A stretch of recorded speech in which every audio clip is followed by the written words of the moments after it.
네. 안녕하세요. 안녕하세요. 닥터곰의 비뇨의학 또 오래간만에 인사드립니다. 저는 잠실 서울비뇨의학과 장진석입니다. 네, 여의도 서울 N비뇨의학과 연재승입니다. 반갑습니다. 자, 요즘 그 코로나 바이러스 때문에 다들 네. 정신도 없고 네. 뭐 길에도 사람도 많이 준 것 같고 네. 네. 환자분들도 좀 줄어들었고 그렇다고 하더라고요. 실제로도 그렇고. 네. 네. 특히 주변에 뭐 내과, 이비인후과 이런 데들은 저희는 그래도 원래 환자를 많이 보는 과가 아니기 때문에 줄어든 폭이 좀 크진 않을 수 있어도 내과, 이비인후과 이런 데는 정말 많이 네. 그리고 코로나 바이러스가 결국은 감기 바이러스가 전파되는 거랑 거의 동일하기 때문에 전 국민이 이렇게 다 마스크를 끼고 열심히 손도 씻고 하다 보니까 감기 자체가 줄었다고 들었습니다. 그래서 그렇다고 하더라고요. 네, 공중보건에는 또 이런 좀 부수적인 약간의 이득도 있는 것 같고, 네, 다들 건강해야죠. 저희도 이제 유튜브를 만들었다고 지난번에 말씀을 드렸는데요. 비뇨의학 특공대 연재승 선생님 채널이고 저는 닥터곰의 비뇨의학이니까 한번 찾아봐 주시고 네, 많은 구독과 좋아요를 부탁드립니다. 눌러주시면 네. 감사드리겠습니다. 감사합니다. 이거는 오늘 아침에 추가를 한 슬라이드인데요. 네, 뭘까요? 못 보셨죠? 네, 처음 봤습니다. 그 비욘디의 그 차종훈 PD님이 네. 아까 그 톡으로 이걸 보내주셨더라고요. 음흠. 매드스케이프라고 이제 미국에 있는 커뮤니티 또는 무슨 저널인지는 잘 네, 모르겠는데 의료 정보를 좀 알려주는 그런 거기서 이제 웹사이트 같던데. 내셔널 피지션 번아웃 신드롬 또는 수사이드 리포트 자살 말씀이신가요? 그러니까 그 오. 미국에 있는 15,000명의 의사들을 대상으로 조사를 한 것 같고요. 오. 각 과별 그 전문의들한테 물었을 때 그 번아웃이 제일 심한 과, 네. 힘든 과 순위를 나열을 했더니 저희 비뇨기과가 1등으로 나왔어요. 미국 비뇨의학과 선생님들 굉장히 힘드시군요. 그리고 3등에 네프롤로지도 있고요. 신장내과. 그래서 저도 이걸 한번 쭉 다 보긴 했는데 네. 물론 스스로 직접 기입한 거기도 하고 주변을 본 거기도 하고 연령대별로 봤더라고. 밀레니엄 세대, 네. 그다음에 X 제너레이션, 그다음에 베이비 부머. 그러니까 네. 나이대별로 뭐 20대 한 40대, 뭐 60대 이상. X세대가 잠깐 미국에도 있는 개념인가요? 거기 그렇게 써 있더라고요. 와. X 제너레이션이라고 했던 것 같아요. 제너레이션 X라고 했는데. 네. 야. 아무튼 그 모든 그 연령층에서 유럴로지가 제일 힘든 과 중에 하나로 인식이 되고 있는데 참 이럴 수가 있나요? 저는 솔직히 동의할 수 없거든요. 그럼요. 어떻게 생각하세요? 저도 사실 한국에서의 네. 그 의사들이 뭐 개원 의사뿐만 아니라 대학에 있는 의사들 로딩이 미국보다 훨씬 뭔가 힘든 부분이 많을 거예요. 절대적인 N수는 많은 것 같습니다. 환자분을 그렇죠. 뵙는 면면이 환자를 보는 외래 진료 수, 네, 또 수술을 하는 거라면은 뭐 일주 또는 한 달에 접하게 되는 수술 건수 같은 게 훨씬 높은데 그리고 진료 시간 자체도 네, 좀 긴 편이죠. 네. 근데 저는 그래도 한국에서 여러 과들이 있는데 네. 되게 만족스럽게 비뇨의학과 의사 생활을 하고 있거든요. 저도 예전에 재밌고 대학병원 해서. 있을 때도 네. 즐겁게 우리 같이 일을 했었고 네. 그래서 사실 이해할 수는 없는데 신기한 일이네요. 나중에 한번 읽어보세요. 네. 그래서 연재승 선생님은 매일 진료를 하시나요? 네, 이제 주 5.5일로 5.5일. 네, 주 6일 하는 날도 있고 주 5일 하는 날도 있는데 그럼 출근은 6일을 다 하시는 거네요. 월, 화, 수, 목, 금, 토. 네, 근데 일요일은 이제 안 나가는 출근은 그러니까 병원은 6일을 계속 월에서부터 토요일까지 하고 있긴 하죠. 네. 저는 한 5일 진료를 하고 있는데 네. 목요일 빼고는 오늘이 쉬는 날이거든요. 그렇군요. 나중에 하루 정도 평일에 좀 쉬시면은 약간 번아웃이 덜하지 않을까. 감사합니다. 그렇게 하려고 노력하겠습니다. 연재승 선생님은 여의도에서 진료를 하고 계십니다. 맨날 같이 방송을 했는데 저는 맨날 잠실 서울비뇨기과입니다 얘기를 했는데 선생님 병원이 어디 있는지 모르시는 분들이 저는 많아서 여의도. 네. 여의도에 있습니다. 자, 이제 시작이 됐네요. 시작을 해보겠습니다. 네. 질문 있으신 것들 다 계속 올려주시고요.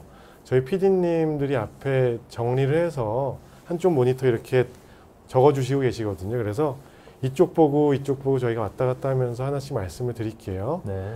일단 지난번에 그 게시판 통해서 질문 주셨던 것들을 먼저 말씀드릴게요. 두두님의 질문이네요.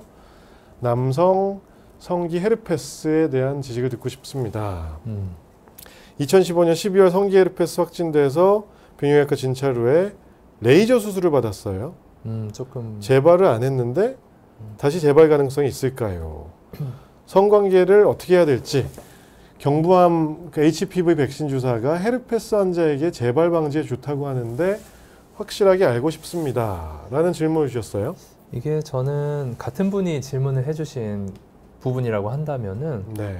1번도 그렇고 2번도 그렇고 뭔가 정황적으로 헤르페스라고 하는 단어가 콘딜로마 혹은 성기사마귀 혹은 곤지름이라는 단어로 치환되면은 굉장히 이해가 잘 되는 부분인데 네. 조금 애매한 부분이 있습니다. 그래서 저희가 아마 그 장진성 원장님께서 두 가지 다 준비를 하신 걸로 알고 있어서요. 그 환자분께서는 허피스 심플렉스 바이러스에 대한 걸 물어보셨는데 보통 비뇨기의학과나 산부인과 가셔서 그 파트너분 또는 배우자분이 바이러스 질환이 있다고 합니다라고 했을 때 네. 헤르페스도 바이러스의 일종이고 그렇죠. 우리가 흔히 접하는 뭐 곤지름, 성기사마귀, 콘딜로마, 뭐 HPV, 휴먼 파필로마 바이러스잖아요. 그렇죠. 인유두종 바이러스. 그거 헷갈리시는 분들이 많으세요.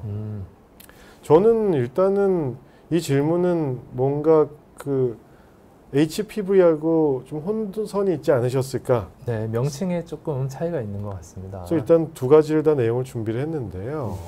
헤르페스가 아주 흔하죠? 네, 뭐 입술 헤르페스 같은 경우는 거의 인구 20% 정도 이상일 수도 있겠다는 생각이 드는데 그거는 이제 뭐 어른들이 부주의하게 애기들 이뻐라고 하면서 뽀뽀를 해주면서 무의식적으로 옮기기도 하고 또 실제 가능한지 모르겠지만 어디 이런 샘플 뭐 여성분들은 특히 립스틱 같은 화장품 파는 곳에서 샘플로 바로 직전 분이 헤르페스 바이러스를 혹시 싹 묻히고 갔다가 뭐 바로 직후면은 바이러스가 올 수도 있겠다고 저는 생각은 듭니다. 아무튼 굉장히 다양한 경로로 입술은 가능하고 성기도 몇 %인지 정확하게 모르겠지만 미국 같은 경우 10% 이상 보통 10% 이상을 네. 보고를 하고요. 전체 인구에서 10% 이상이 그 갖고 있다 또는 보균하고 있다라고 얘기를 하는데요. 보통 일단 말씀하신 입술에 생기는 헤르페스는 허피스 심플렉스 바이러스 타입 1이 주로 많고요. 주로 성기 쪽에는 타입 2가 많지만 네. 그게 뭐 위쪽 입술에도 타입 2가 있고 아래쪽에 1이 있는 경우도 있고요. 특징적으로 바이러스 질환들은 그 수포성 병변인 경우가 많죠. 네. 그리고 뭐 이게 그 안쪽으로 퍼지거나 하면은 뭐 열감이 있거나 근육통이 있거나 뭐 림프절까지 커지고 이런 경우도 있고 네. 퉁퉁 부어서 오시는 분도 있는데 대개는 증상이 그냥 피부 병변, 수포가 좀 있어요 외에는 증상 없는 분도 많죠. 네. 간지럽증, 통증 이런 건 없고 수포 같은 게 여기 이렇게 볼록볼록 그 올라올 수가 있고요. 그렇죠.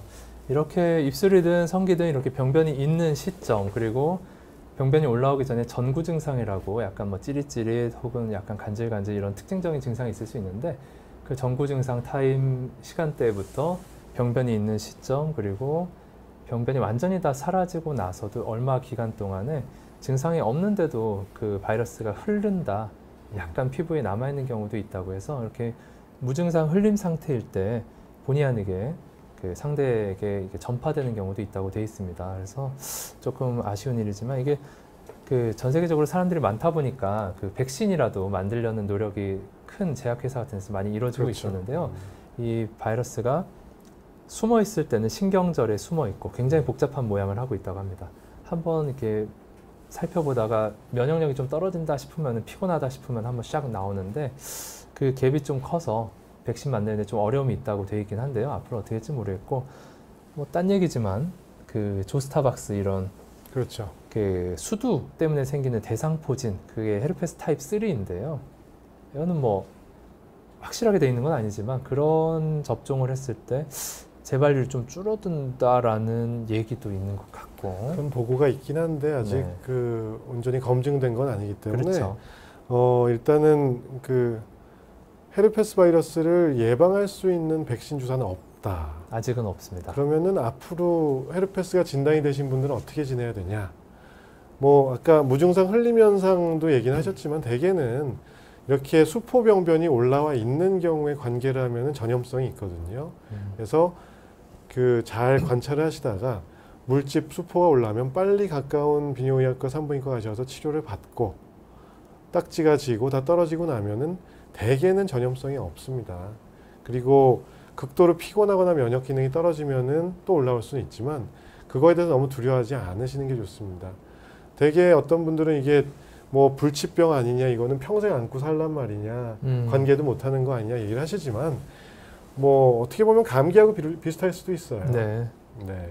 감기도 우리가 피곤하면 살면서 걸릴 수 있고 완치가 없지만 그 크게 걱정하고 지내시는 분들 별로 없잖아요. 그래서 그렇게 생각을 해주시는 것도 나쁘지 않을 것 같고, 그 뭐 부부 관계에서 이제 임신 계획이 있는 분들은 좀 주의를 하실 필요가 있습니다. 네. 그 임신 시점, 출산 시점에 여성분들의 이제 아기가 나오는 산도에 이 바이러스가 수포병변이 있으면은 아기한테 이제 전염이 돼서 뭐 그 뇌 수막염이라든지 네, 운이 나쁘면 그렇게 될 수도 있어서 그렇게 되는 경우가 있기 때문에 그런 경우에는 제왕절개를 네. 택하는라고 되어 있죠. 네, 산부인과 주치 선생님과 잘 상의하시면 되고요. 그리고 마지막으로 요거 그 헤르페스 억제요법 혹시 써보신 적 있으세요? 너무 불편을 겪는 분이 계시거든요. 네. 뭐 한 달에 한 번씩 계속 재발하는 분이 계셔서 그런 분들이 이제 인터넷도 검색을 해보시고 하다 보니까 하루에 그 항바이러스제를 뭐 한 알씩이라든가 그 매일 증상이 없을 때도 복용하는 그런 억제요법을 알아오셔서 사실 한 달에 한 10알 이상은 보험 체계에서 현재 그렇죠. 우리가 커버가 안 되는데 그거를 자비 부담을 하면서까지 약을 들여본 적이 있고 효과를 보는 경우도 있었습니다. 그래서 저는 이거를 그 비욘디에서 옛날에 아마 뭐 홍해걸 선생님하고 한 3년 전에 처음 여기 왔을 때 네, 제가 요거 얘기를 했었거든요. 네, 근데 뭐 제 방송했던 걸 보고 오시는 건 아니겠지만 저희 병원에 이거 억제요법 때문에 오신 분들 되게 많아요. 아 그렇군요. 근데 저는 웬만하면 처방을 잘 안 해드립니다. 네, 그러니까 비용에 대한 부담이 없는 분들은 뭐 제 지인분, 친구들 뭐 이런 사람들은 그냥 6개월치씩 처방을 받아가는 사람도 있긴 있어요. 근데 여기서 꼭 말씀드릴 거는 약값 엄청 비싸죠. 그렇죠. 이거를 우리가 항바이러스제를 발라시클로버라고 하는 오리지널 이름 발트렉스라고 하는 약을 보통 쓰는데 네, 네. 파암시클로버도 있지만 그 억제요법은 보통 발트렉스정이나 또는 그 제네릭을 하루 한 알씩 꾸준히 드시는 거거든요. 네. 근데 이게 비용 대비 효과가 과연 있는 건지 뭐 그것도 한 달에 한 고민해봐야 3만 돼요. 원, 4만 원 정도 있겠죠? 아니에요. 더 들죠. 아 그런가요? 약값이 훨씬 비싸죠. 아하, 본인 부담금이 100%가 되니까 네. 거의 한 10만 원 될 거예요. 그렇게나 되는군요. 네. 그래서 네. 그거를 6개월 치약을 받아가니까 수십만 원이 되더라고요. 그래서 근데 또 이게 외국에서는 많이 쓰긴 하는데요. 그 정도로 이 약을 써야 될 필요가 있을지는 한번 생각을 해봐야 됩니다. 그렇죠. 불편할 그 약을 때. 쓸 때는 또 재발이 없겠지만 또 어느 정도 시간이 지나고 나니까 또 재발을 하더라고요. 네, 그래서 그렇죠. 그건 한번 생각을 해보시는 게 좋겠고 네. 요거까지만 보고 질문 설명드리겠습니다. 그래서 아까 저희 질문자님 두두님이셨나요? 그 헷갈렸다고 생각되는 질환이 이 곤지름 또는 HPV 바이러스에 의한 성기 사마귀를 말씀하신 것 같고 이거는 이제 그 백신 주사가 있죠. 네. 그래서 재발도 흔하고 그리고 레이저 수술을 치료도 받았다고 레이저 하셨는데 치료. 네.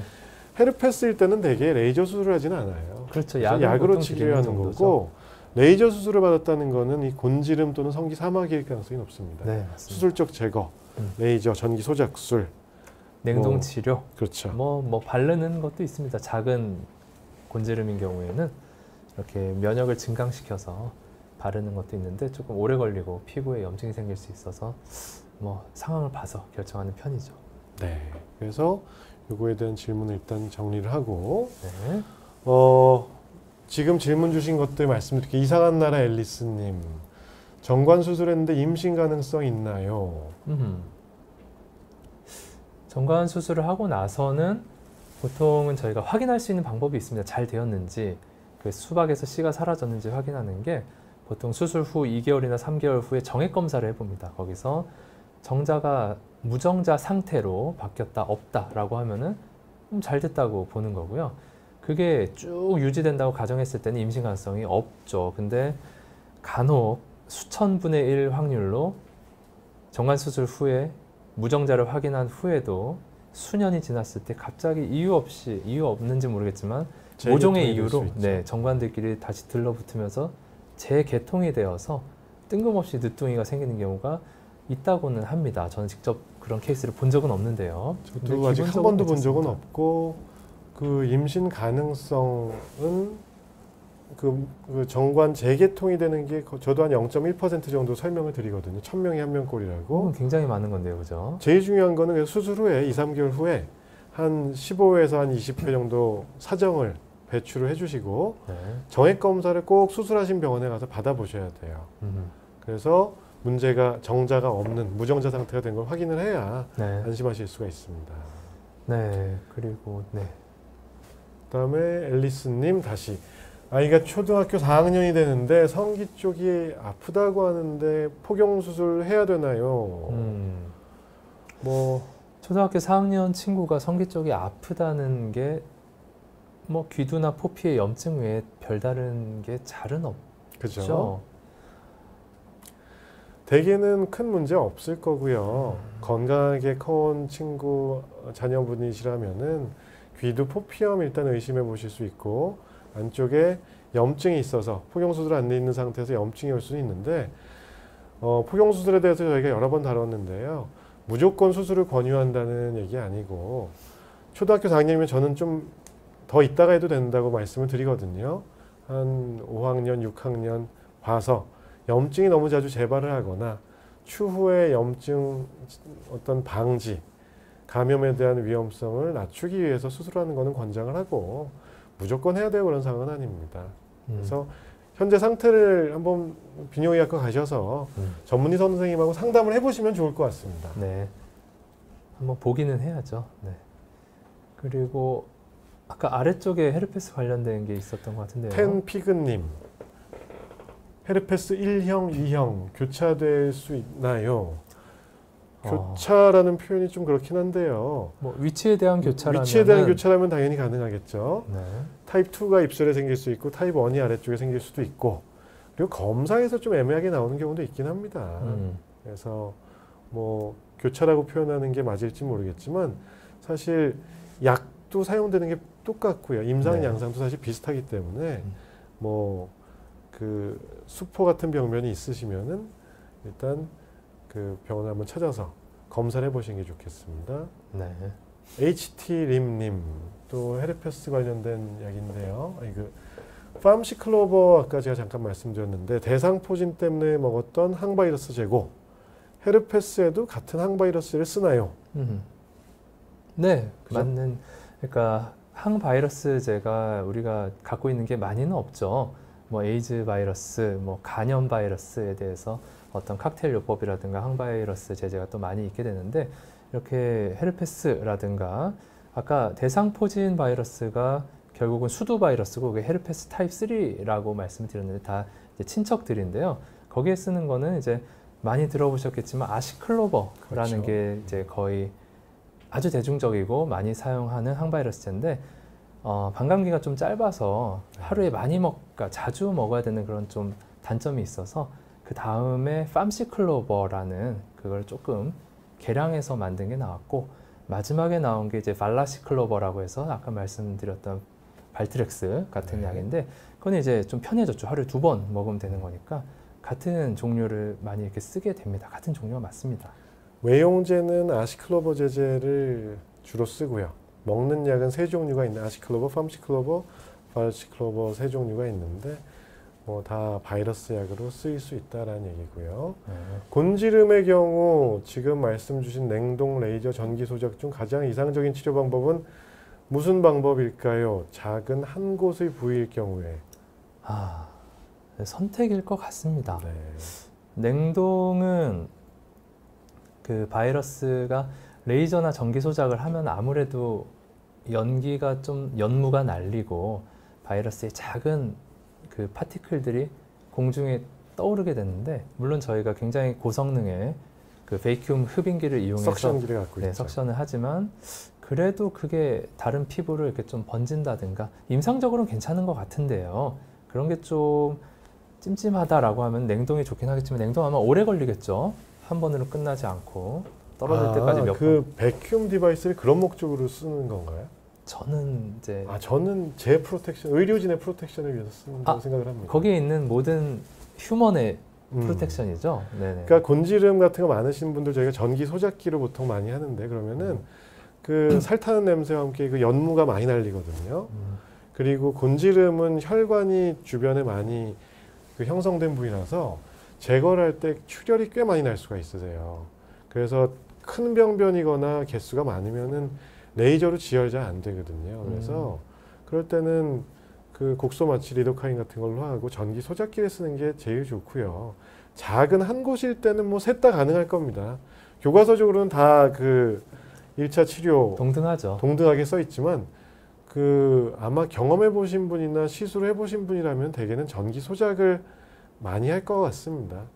그리고 백큐um 디바이스를 써서 왜 그 HPV 그 파티클이 무슨 바람 효과가 있는지 모르겠지만 그게 그 우리 나소파링스나 그 인후두 쪽으로 들어와도 뭐 안 좋을 수도 있다는 얘기도 있기 때문에 그래서 이제 석션기를 꼭 틀어놓고 하죠. 네. 그래서 HT림님의 질문을 이렇게 드렸고요. 완료했습니다. 네. 다시 한번 올라가 주시면은 오늘은 이주관 PD님께서 지금 봐주고 계시고요. 다음 걸로 넘어가나요? 아니면 좀 더 하나요? 그러면은 조금 이제 저희 또 진행을 해보고 말씀드리겠습니다. 네. 김민지님의 질문. 아까 지방의 비뇨기과가 부족한 이유. 별로 비뇨기의학과가 언제부턴가 비인기과가 됐어요. 네, 그죠? 전체적으로 1년에 얼마 안 나와요. 그 전문의 수가 한 요새 20-30명 나와요. 네, 30몇 명 정도. 근데 많은 분들은 이제 큰 병원에만 모여 있기 때문에 그 개원가로 나오시는 분들보다 2차 병원 또는 대학병원으로 가서 있는 분들도 네. 많고 인력이 많이 부족한 상황입니다. 그렇죠. 전국의 인구 대비해서 이제 그러니까 자유롭게 개원을 또 하는 부분이다 보니까 작은 의원 같은 경우는 인구 대비해서 이렇게 가서 개원하게 되는데 아무래도 조금 한의성님 말씀도 지금 일리가 있으시긴 한데 그죠. 근데 비뇨의학과에 보시면은 그 젊은 환자분들도 물론 많지만 연세 드신 분들이 이제 고령화 사회가 되면서 네, 그럼요. 환자는 당연히 급증을 하게 돼 있기 때문에요. 네. 요양병원 같은 데도 그래서 비뇨의학과 전문의가 있어야 된다 이런 주장들도 있잖아요. 그렇죠. 배뇨장애 없는 어르신분들 별로 없기 때문에요. 그렇죠.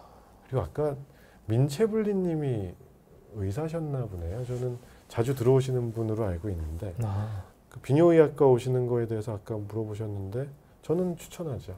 네. 비뇨의학과 전공 과목으로 선택하시면은 보람도 있고 재미도 있고 저는 좋으실 것 같습니다. 네, 미국에서는 다들 힘들어하는 것 같지만 근데 미국에서도 원래 인기과 중에 하나였잖아요. 엄청 인기과, 엄청 지금도 그렇지 인기과 않나요? 그 넘버 5 안에 들 텐데 근데 왜 아까 그거는 번아웃이 된다고 얘기했는지 모르겠어요.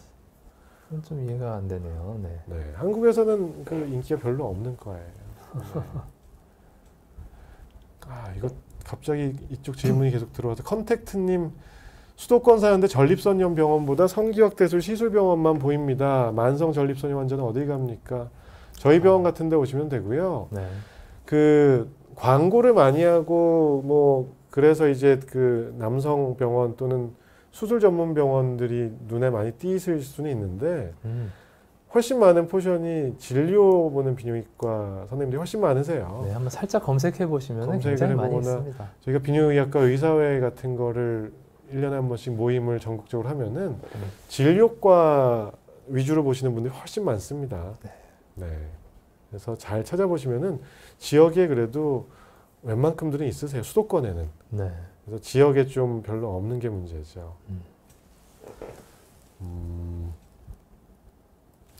자, 네. 이제 진도를 김민지님 나가야죠. 진도를 또 나가겠습니다. 네. 30분인데 지금 질문 하나 받았는데 큰일 났네요. 또 질문은 15개가 쌓여 있거든요. 건강한 남자도 성관계 아닌 외부 환경에 곤지름이 걸릴 수 있나요? 빨간 양말님 비슷한 질문이신 것 같아서 성경험이 없는데 고위험 바이러스에 감염돼 있을 수 있나요? HPV 진단됐는데 하이 리스크 타입, 로우 리스크 타입 하나씩 나왔습니다. 어떤 의미일까요? 그래서 성관계 없이 뭐 HPV 감염이 올 수 있냐 이런 고찰들은 많이 있었습니다. 그래서 뭐 그 NIH에서 나온 무슨 리뷰 아티클 같은 것들을 보고 교과서를 봤는데요. 저희가 네. 그냥 쉽게 생각하시면은 대개 성관계를 통해서 온다고 생각하시면 되고요. 물론 아기들한테 오는 경우도 보고가 되고 소아에서 성기사막에 발생한 거는 뭐 섹스 때문은 아니겠죠. 수직 감염을 통해서 오기도 하고 드물게 우리 피부 조직 중에서 뭐 아래쪽 음부 이쪽에 상처가 있거나 좀 찢어졌거나 네. 데미지드 스킨 같은 게 있을 때 그쪽을 통해서 침투를 할 수도 있다라는 보고도 있고요. 그렇죠. 그러니까 메이저한 거는 당연히 성관계를 통한 거는 당연히 맞습니다. 왜냐면은 뭐 여성, 남성 다 그 HPV 감염 내지는 자궁경부암 내지는 곤지름 발생 빈도를 찾아보면은 이제 굉장히 많은 연구에서 다 이제 성관계를 시작하는 뭐 20대부터 확 뜨는 것과 그리고 성관계하는 파트너의 수에 비례해서 그 유병률이 증가하는 이런 모든 것들이 다 근거가 되고 증거가 되는데 다만 세상에 굉장히 억울한 케이스는 정말 또 많을 수 있는 것 같습니다. 그러니까 저희가 HPV 검사를 할 때 피부에 붙어 있는 바이러스이기 때문에 소를 이용해서 피부를 이렇게 싹싹싹싹싹 혹은 그 바이러스 묻어 있는 그 병변 곤지름 위에 싹싹싹싹 문질러서 검사를 나가는데 DNA 증폭 검사를 나가면은 뭐 어김없이 HPV 몇 번 이렇게 뜨는데요. 그 말은 다시 말하면은 피부에 살짝 이렇게 하면은 일부는 묻어 있다는 얘기도 되는 거거든요. 그래서 여기 만약에 빨간 물감이 묻어 있다. 그게 없는 거다라고 하면은 여기 좀 손 좀 대면 여기 빨갛게 돼 있는 거고 이렇게 좀 대면은 여기도 빨갛게 묻어 있는 거고 그리고 그 바이러스가 생각보다는 상당히 안정적이어서 이런 데 묻어서 좀 말라 있어도 뭐 하루 이틀 3일 있을 수 있다고 정도까지 돼 살 수 있어요. 있다라는 보고가 있고요. 근데 그게 또 나의 음부에 묻었다고 해서 무조건 감염되느냐? 그건 또 아니겠죠. 대개 성관계가 관련되는 거는 아마 성관계 하면서 피부가 좀 쓸리거나 미세하게 마이크로하게 상처가 생기거나 이런 데를 통해서 그러니까 우리의 피부 그 프로텍션이 굉장히 그래도 괜찮은 편이어서 바이러스가 이렇게 쉽게 침투는 안 하는데 세상에 억울한 케이스는 많은 것 같습니다. 저 같은 경우는 굉장히 잘생긴 젊은 남자분이었는데 네. 자기는 버진이고 한 번도 관계를 한 적이 없는데 뭐가 났다고 해서 보니까 곤지름이 있었어요. 곤지름이 나셨어요. 네, 치료를 해드렸는데, 네. 치료를 해드렸는데 그분은 운동을 업으로 하시는 분으로서 그 합숙 생활을 오래 했단 말이에요. 네. 그래서 굉장히 늘 움직이면서 쓸리고 하는 과정에서 뭐 타월이 되었든 뭐 아니면 제대로 세탁이 안 된 그런 어떤 의복이 되었든 뭐 침구가 되었든 불가능한 얘기는 아닌 것 같습니다. 불가능한 얘기는 아니다. 저는 그렇게 얘기를 하면은 연재은 선생님하고는 조금 다르게 생각을 하긴 하는데요. 재밌네요. 그러니까 그런 질문을 하시는 분들 있으면 저는 되게 단호하게 얘기를 하거든요. 아, 정말요? 단호하게. 그러니까 검증할 수가 없어요. 아, 그렇긴 하죠. 그 모드 오브 트랜스미션을 어떻게 왔는지 사실 알 수가 없는데 수건, 사우나탕 뭐 이런 데서 옷 우리가 뭐 사면발이도 아니고요. 네. 근데 성경험이 없는데 그걸 통해서 왔다라고 생각을 한다면은 사실은 검증된 것도 없고 교과서적으로나 아니면은 가이드라인상에서는 우리는 그런 쪽으로 HPV는 옮지 않는다라고 명시하는 것들이 많거든요. 아, 아예 명시를 해놓은 것들이. 네.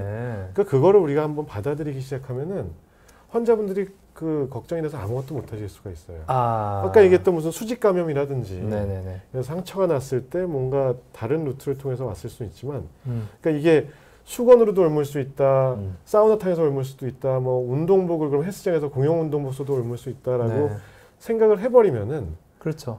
뭐 그게 단 뭐 0.1% 확률이라도 있을지 모르겠는데 그걸 인정해버리면 저는 진료 보기 더 힘들어지더라고요. 세상 살기가 힘들다. 음. 저는 이따가 나오겠지만 목표 자체를 그렇게 상향 조정하지 않고 좀 하향하기 때문에 사실 저도 그 목표에는 동의를 해요. 네. 그 우리가 치료의 목표 엔드 포인트로 잡아야 될 거는 네. 뭐 증상이 없는 상태, 네.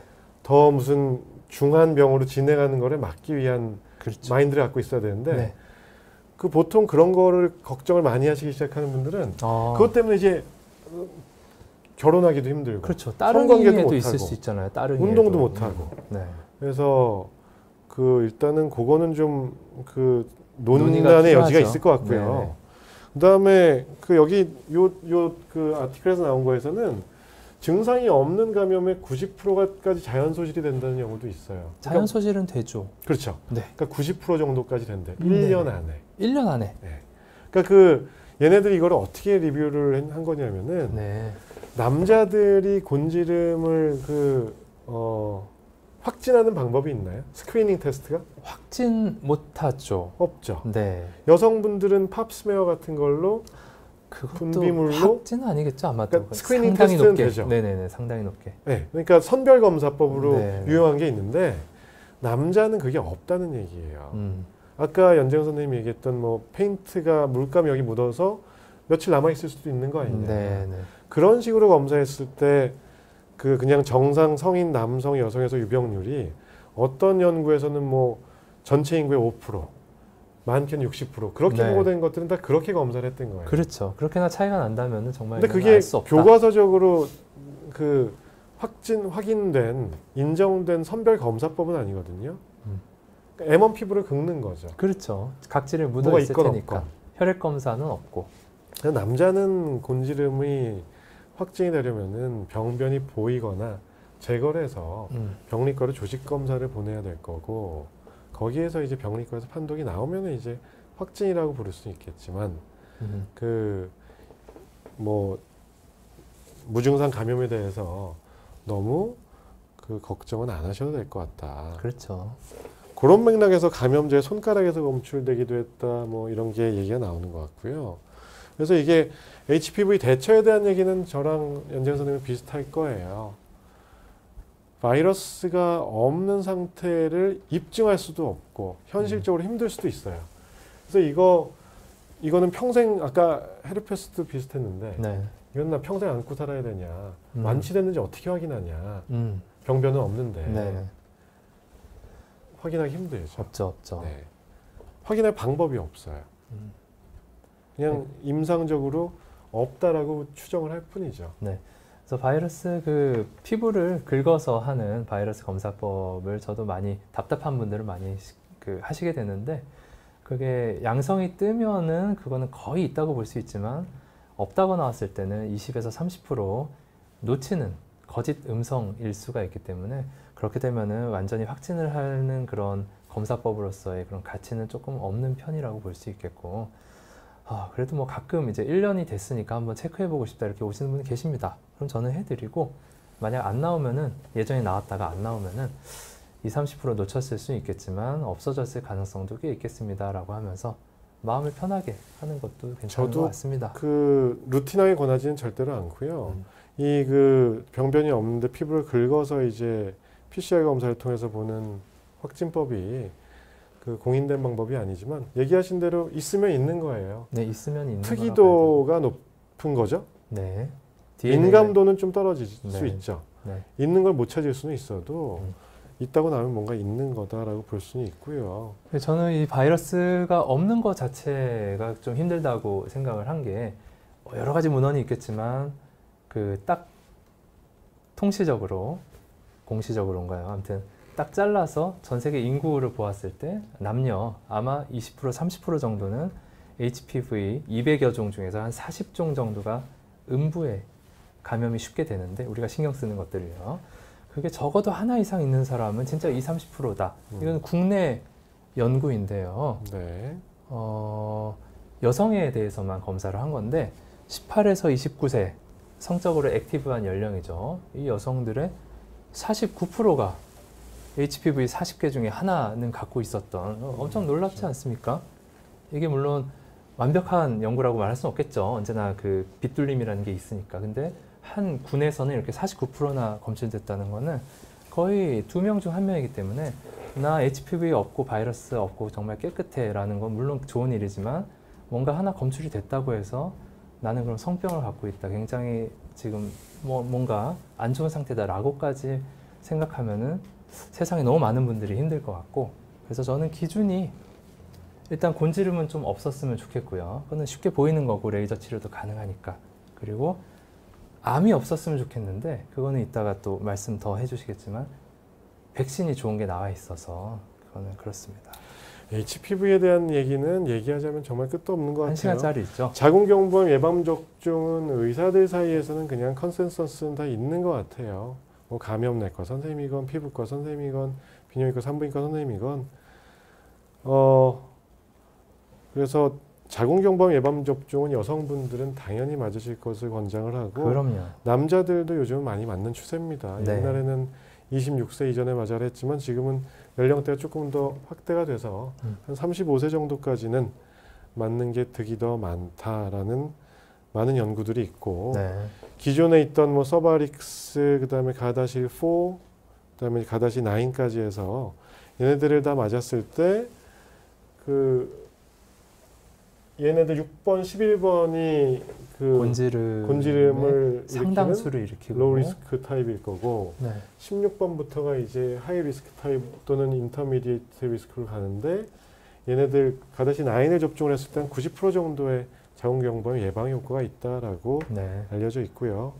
뭐 그 외로 이제 뭐 추가적으로 뭐 가능하면 콘돔 사용하시고 그 곤지름 또는 뭐 진단이 되셨던 분들은 가끔씩 오셔서 본인이 이제 아래쪽 살펴보기 힘드실 수도 있기 때문에 네. 항문 쪽에 생기는 경우도 많아서 진찰 받으시는 게 좋을 것 같고 그렇죠. 그렇습니다. 네, 결국 뭐 유일한 허들은 사실 가격인 것 같고요. 이게 전 세계 백신이요. 네. 백신이 독점 생산이다 보니까 워낙 가격대가 높은데 여성분이라고 하면은 그래도 암을 예방할 수 있다고 하니까 한번 고민을 많이 해보시고 남성분들도 뭐 네, 여유가 된다면 근데 지난번에 한번 가다실 백신 얘기를 했더니 네. 요즘은 그 정보가 참 그 의사들만 뭐 이런 정보들을 일방적으로 갖고 있는 게 아니라 그럼요. 인터넷 그 환자분들, 소비자분들이 다 알고 있기 때문에 막 그 병원 게시판 또는 병원에 오셔서 네.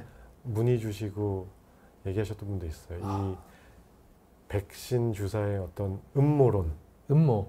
제약회사에 뭔가 뭐 이게 있다.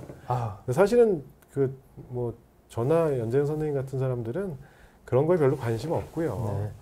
그냥 저희가 믿을 수 있는 저널에서 에비던스가 있으면은 네. 그 근거에 뭐 맞춰서 그 비용 효과 대비적인 측면도 좋고 하기 때문에 권하는 거고요. 음모론 치고는 너무 많은 음모론의 에비던스 되게 많아요. 음모론도 에비던스가 있어요? 근데 되게 마이너한 얘기들이에요. 뭐 네, 아무튼 그거는 차차 나중에 우리 한번 기획으로 해서 네. 그거 한번 그 유튜버 있으세요? 음모론의 되게 대가분. 그래요? 네. 그래서 그분 하신 에비던스들 한번 짚어보는 것도 재밌을 것 같아요. 흥미롭네요. 네. 여기 HPV에 대한 그렇죠. 결론입니다. 네. 질문이 또 다시 밀려서 말씀드릴게요. 오늘은 이주관 PD님이시고요. 네. 가장주부 연지파덜 TV. 와. 방광암 진단 관련해서 비뇨의학과에서는 악성암 인종에서 C코드, 병리과에서는 D코드. 이거 좀 아세요? 이게 아마 제자리암이나 이런 건가요? 아마 이제 저희들 암이라는 건 모든 게 다 그레이드, 그러니까 단계를 나누게 되는데 아마 T0나 뭐 아니면은 칼시노마 인사이트나 근데 이게 왜 중요할까요? 연지파덜님께 오히려 질문을 드리고 싶은데요. 왜냐면 진료비? 네. 그거 주치의 선생님 그 진료비를 내려면 진단서가 필요하잖아요. 뭔가 뭐죠? 그것도 그렇고 보험회사. 종신보험. 보험회사가 중요한데. 이거는 제가 알고 있기로는 비뇨기과에서는 굳이 D코드를 안 써요. 왜냐면 저희는 그걸 암이라고 생각하기 우리는 암이 때문에 방광암으로. 근데 진단서를 누가 발급을 할까요? 비뇨기과 주치의 선생님이 발급을 하겠죠. 병리과 선생님한테 진단서 받아본 적 있으세요? 그렇긴 한데 아무튼 모종의 이유로 이슈가 되는 걸 많이 본 것 같습니다. 그러니까, 그렇죠. 그러니까 사실 또 암이라는 거는 저희가 검체를 떼서 그 병리과에 보내서 네. 병리과 교수님들이 이거는 암세포가 맞습니다. 이렇게 되면 암이 진단이 되는 거다 보니까 뭔가 일치하지 않는 그 틈을 타고 보험료를 지급하지 않으려고 하는 그런 의도가 있는 곳이 있다면 그 보험 관련이나 이런 거라면은 그 환자분 치료를 담당하셨던 비뇨의학과 주치의 선생님하고 일단 상의를 해보시면 좋을 것 같습니다. 만약에 분류 자체가 아예 애매한 어려운 양성 일이네요. 종양이었다면은 다른 코드가 나올 수도 있겠지만 뭐 그렇지 않은 경우에서는 진단서를 굳이 뭐 C 코드를 발급을 안 해드릴 이유가 없을 것 같아요. T가 문제. 네. 뽀를릉님, 아이가 방광, 요관, 역류가 있어서 예방적 항생제를 드시면서 CIC를 하고 있다고. 의료인이실까요? CIC를 하시네요. 그러니까 어린이병원에서 오랫동안 그러실 수 고생하셨던 있겠죠. 학부모, 그러니까 어머님이실 수도 있겠고요, 아버님이실 수도 있고. CIC라고 하는 거는 청결, 간헐, 도뇨. 그렇죠.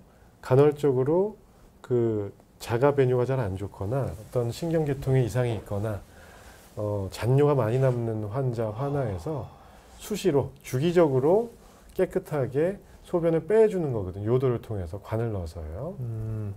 방광루를 한다는 것은 우리가 방광에다가 그 몸 바깥과, 그러니까 요도 자연적인 구멍이 아니라 몸 바깥과 방광을 바로 이어버리는, 뭐 배 아래 굉장히 얇게 있기 하복부 때문에. 쪽에다가 이제 관을 뻥 뚫어가지고 펑처를 네. 해서 하는 거죠. 근데 그거는 사실 상황이 그거를 선택한다는 것은 사실 CIC라는 거는 배뇨를 대체하는 것으로서 방광을 그 생리적으로 채웠다가 비웠다가 채웠다가 비웠다가 자연성을 유지한다는 데서 의미가 있는 건데, 방광루를 한다는 거는 방광의 그 채우는 기능을 살짝 포기하고 바로 그냥 바깥으로 다이렉트하게 연결을 해서 콩팥이 그냥 압력이 걸리지 않게 한다는 그런 의미가 되는데, 그건 좀 교수님께서 만약 그런 걸 권하셨다라고 하면 이게 상황이 안 좋은 되게 여러 거지. 가지가 있을 수 있을 것 같아요.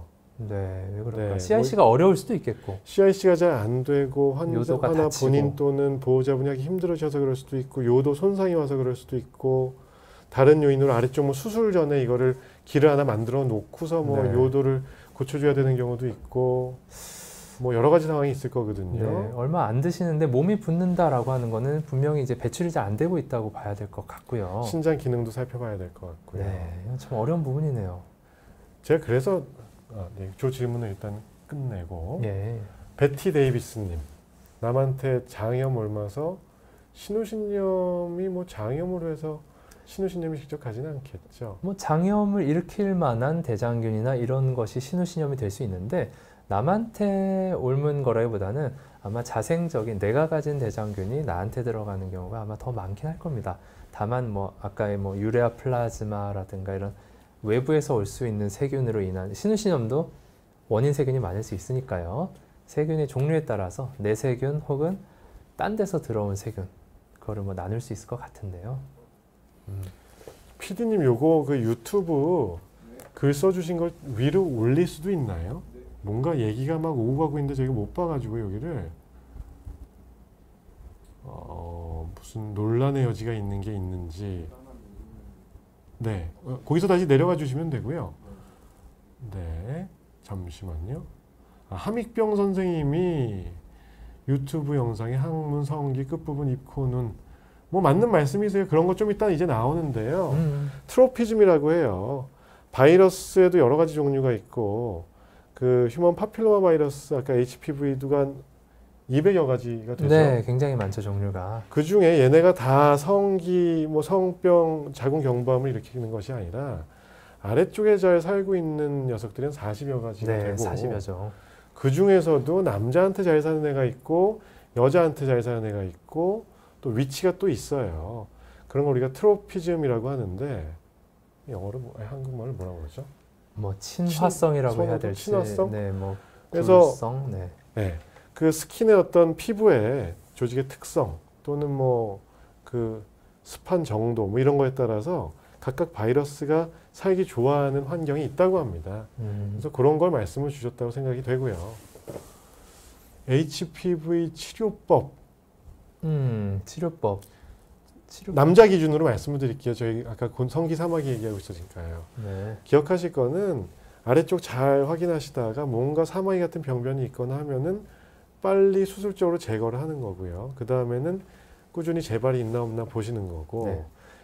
기회가 되시면 네. 백신 주사를 맞아보는 거고요. 그렇죠. 무증상 상태가 쭉 1년 이상 지속이 된다라고 하면은 HPV 내가 갖고 있다 하더라도 자연히 그냥 탈락돼서 없어지고 자연 치유가 될 거를 기대를 할 수가 있습니다. 근데 만약에 미혼인 분이라고 하면은 새로운 관계가 있을 수 있으니까 서로 주거니 받거니 하는 거거든요. 남자가 잘한 것도 아니고 여자가 잘한 것도 아니고 또 누가 잘못한 것도 아니고 다만 이제 여성에게 자궁경부암이라는 큰 병이 있다 보니까 조금 더 중히 여기는 그런 건 있는데 여튼 뭐 새로운 파트너가 생겼다고 하면은 또 HPV가 나에게 또 옮아 올 수도 있다 이렇게 늘 생각은 그냥 하는 게 좋고 그래서 말씀하신 대로 백신을 맞아서 상당수 중요한 바이러스에 대한 그 프로텍션 핵 우산을 펴놓고 그 다음에 재밌게 사는 게 좋지 않을지 네, 좀 잊어버리는 것도 좋을 것 같습니다. 강승만님, 밤에 자다가 소변을 아침까지 4번 정도 봅니다.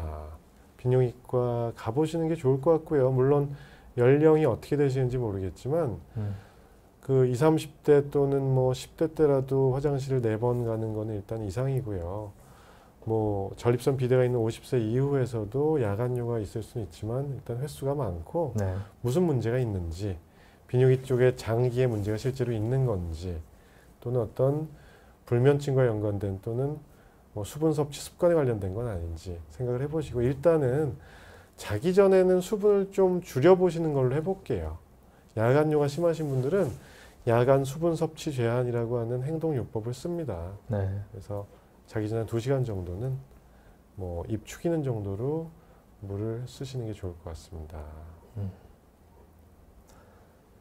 자, 텐픽님, 나이가 어릴 때 맞을수록 HPV 백신 효과가 좋을까요? 라고 물어보셨는데요.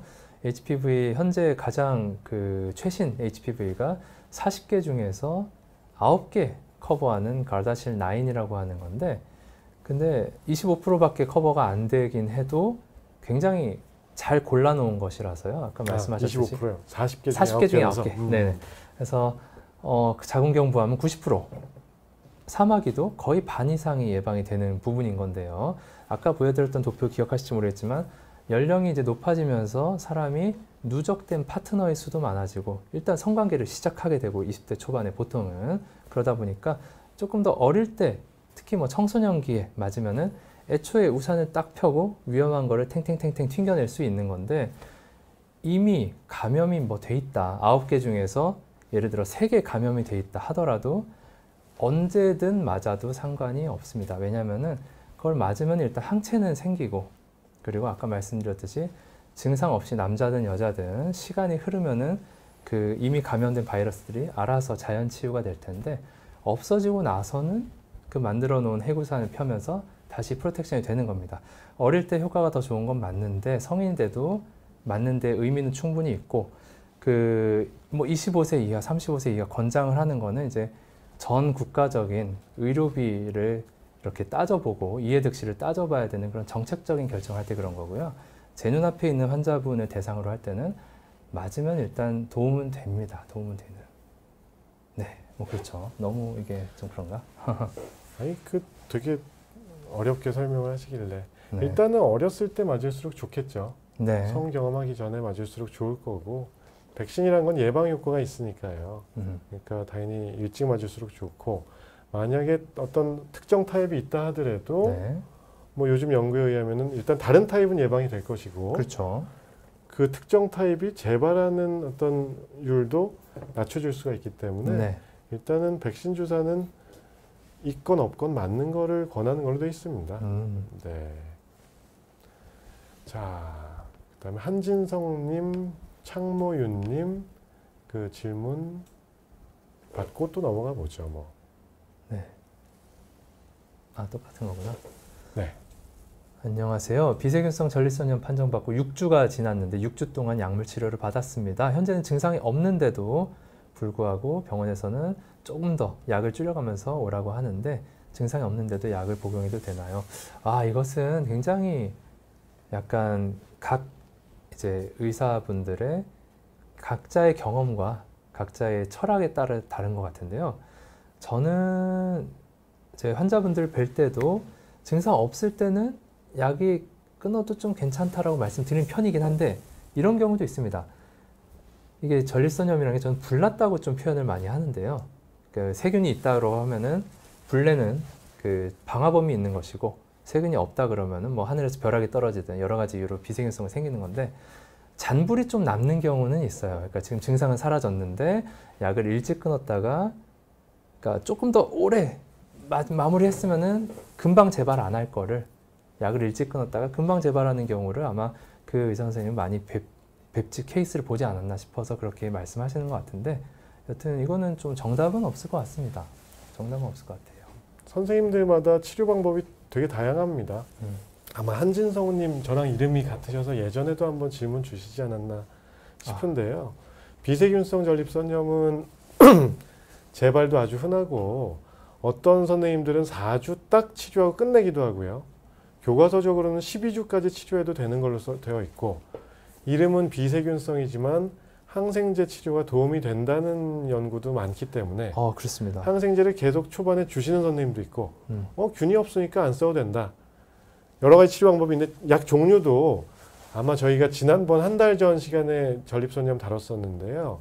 항생제, 소염진통제, 뭐 알파 차단제, 뭐 배뇨장애 있는 분들은 배뇨약제, 신경병성 통증이 있는 분들은 통증제, 심지어 불안한제, 뭐 항우울제까지 쓰시는 경우도 있거든요. 네. 그래서 그 환자분이 처한 증상과 상황에 따라서 아마 6주를 치료하셨으면은 뭔가 그 주치의 선생님하고 교감이 있고 라뽀가 있으니까 아마 치료를 계속하고 계셨겠죠. 네. 뭔가 하나도 안 낫고 별로 말도 안 통하려면은 한 2, 3주 다니다가 안 가셨을 것 같은데 아마 괜찮았으면은 저는 보통 한 4주 치료를 하고 그 이후에 줄여가면서 끊습니다. 네. 테이퍼링해서 처음에 뭐 4종류 약을 썼으면은 그 다음에 좀 지나서 2종류, 네. 1종류 그렇게 해가면서 보통 끊는데요. 그거는 뭐 어느 게 옳다 아니다라기보다는 환자분 상황에 따라서 맞춰서 치료하시면 될 것 같습니다. 그렇죠. 전립선염은 워낙 어렵습니다. 정답이라고 할 것도 사실 없고 해서. 네. 아까 또 30대 발기가 일찍 꺼진다는 분이 한 분 계셨었는데요. 일단 뭐 제가 본 게 네. 네. I forgot C님께서는 체위를 변경할 때 발기가 풀리곤 합니다. 30대 초반이시면은 걱정하실 게 일단 없고요. 네. 연령이 가장 발기력에 중요한 그건데 30대 초반이면은 한창 때이시기 때문에 아마 뭐 직장에서 너무 고민이 많으시거나 아니면 최근에 너무 스트레스를 받거나 피로하시거나 뭐 이런저런 아니면은 새로운 여자친구라고 한다면은 좀 긴장되시거나 여러 가지 케이스가 있겠는데 대개는 이제 컨디션 관련 혹은 시민성 발기부전 이런 거기 때문에요. 혹시 이게 지속되면은 근처 비뇨기과 가셔서 말씀하시면은 저분의 포인트는 평소에는 시작할 땐 괜찮다는 얘기잖아요. 그렇죠. 일찍 꺼진다는 얘기죠. 체위를 변경할 때. 네. 그러니까 뭔가 뭐 말씀하신 게 다 맞지만 네. 다른 문제는 없으실 거예요. 아하. 신경을 너무 많이 쓰실 수 있겠다. 체위를 변경할 때 너무나 고난이도의 그런 걸 하실 수도 있겠고 뭔가 그거에 그 풀리지 않게 하는 뭔가 노하우 또는 뭐 훈련으로 이거는 개선될 것 같습니다. 네. 그리고 몇 번 그런 경험을 하면은 체위 변경할 때 또 그러면 어떡하지? 라는 생각이 들 수가 있어요. 그러니까 그런 데서 좀 자유로워지시면은 그러니까 나는 괜찮다라고 생각하시면 됩니다. 저희가 이런 거를 이제 이거 준비하면서 네. 논란이 되는 주제는 웬만하면 안 하는 게 좋을 것 같아요. 저도 요새 유튜브를 진짜 여담인데요. 네. 유튜브를 해보니까 이거 무슨 뭐 광고하려고 유튜브를 하는 게 사실 아니거든요. 네. 저는 그냥 재미도 있고 보람도 있는 것 같아서 시작을 하는 건데 네. 그 악플 다시고 이런 분들 되게 많아요. 어디에? 아니 뭐 제 채널에? 개인 채널 또는 뭐 이렇게 뭐 어디서 봤는데 뭐 되게 마음 상하거든요. 그래서 제가 무슨 방송을 전문적으로 하는 사람도 아니기 때문에 그 소통하려고 처음에 시작을 한 건데 아무튼 논란에 되는 여지가 있는 그 주제로 했을 때 포경 수술, 네네. 정관 수술, 그렇죠. 백신 이거 되게 뭔가 그 사실 이론 에너지도 사실 별로 없긴 한데 백신도 이론이 있는지는 잘 몰랐는데 좀 공부를 해보겠습니다. 네. 그래서 그냥 또 근데 너무 그 뻔한 뻔한 거면 얘기만 하면은 의미가 없죠. 봐주시는 분들은 좀 더 그냥 진료실에서나 이렇게 얘기를 하고 그래야지. 그런가요? 되게 무서운 것 같아요. 이거. 네. 아까 저게 누가 이상한 말을 쓰셨길래 아 그런가요? 네. 그랬고요.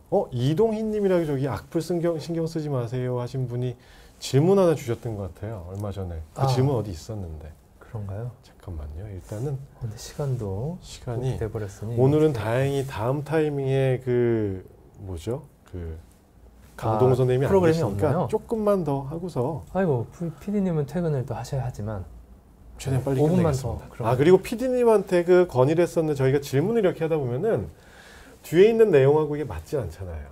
네. 그죠? 계속 HPV 이거 틀어놓고서 한 뭐 10개 정도 질문을 받은 것 같은데 그래서 펜으로 쓸 수 있는 차트를 다음번에 저희 방송할 때는 꼭 좀 지금 받고 있는 질문을 손으로 써서 네. 뒤에다 쓰고 싶거든요. 화면과 일치하는? 네. 그거를 다음부터는 꼭 그렇게 해보겠습니다. 네. 밤토리님 질문을 아까 계속 얘기했던 거라서요. 빨리 넘어가죠. 이거요? 계속 HPV 얘기했으니까 네. 뭐 200여 종이 있고 네. 에피셀리아 트로피즘이 그 상피세포의 어떤 선호도, 뭐 친화성, 지들이 살고 싶은 데 가서 잘 살려는 습성이 있다. HPV 1번은 발바닥 사마귀 이런 그렇죠. 식인데요.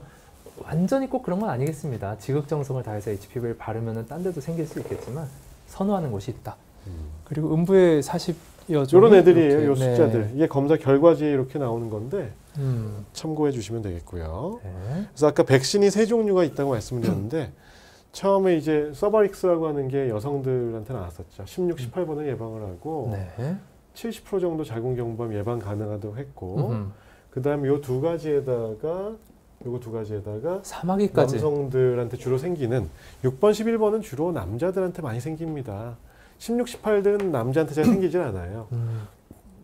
그래서 어떤 질문 주신 분은 그러면은 뭐 남자는 어차피 60일만 있으면은 이거 되게 비나인 타입이고 저위험군 타입이니까 암하고는 상관없는 거 아니냐. 아이고. 근데 사실 6번, 11번은 음경암으로 그렇게 잘 가진 않는데 네. 거기에도 좀 맹점이 있는 게 아까 그 병리과 D코드 말씀하신 분도 있었지만 그 무슨 전암성 병변 같은 거 있잖아요. 네. 그죠? PIN 뭐 이런 거 있죠. 네.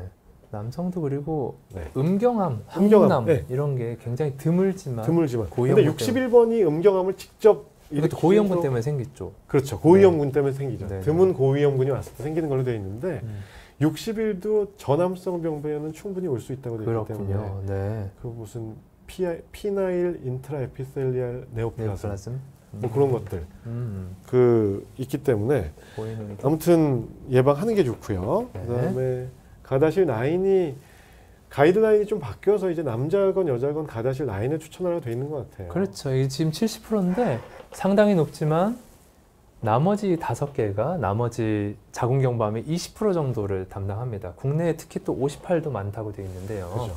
이거 맞아놓고 안심을 했다가 다른 것 때문에 조금 아쉽게 되면은 그게 좀 마음이 좀 쓰일 수 있으니까 처음 맞는 분이라고 한다면은 최신 거를 맞는 게 좋긴 하지 않을까 저는 생각을 했습니다. 네.